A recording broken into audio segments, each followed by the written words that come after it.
Clicodoc est né il y a à peu près 4 ans maintenant.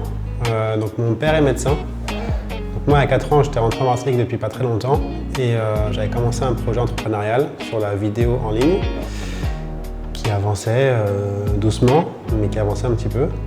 Et en fait en allant voir mon père à son cabinet, je me suis rendu compte qu'il y avait une vraie difficulté dans la gestion de la patientèle, des appels des patients présents, parce qu'il y avait trop en fait de demandes.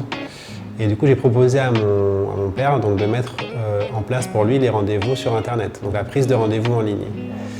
Et au départ, il m'a dit « Ok, ça me convient, mais tu t'en occupes pour moi en fait ». Donc le projet est né comme ça parce que je me suis rendu compte qu'il n'y avait pas encore cette possibilité chez nous en Martinique. Ça existe ailleurs en fait, dans pas mal de pays.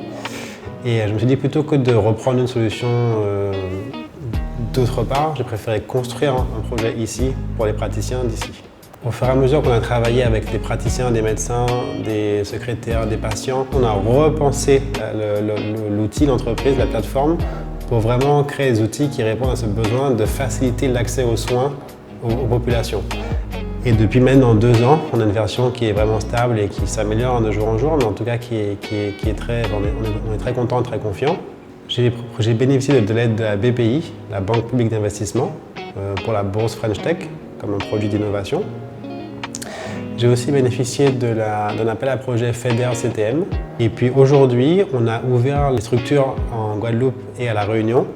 Et pour ça, pareil, on a eu des aides aussi, encore une fois, de la BPI pour la partie innovation.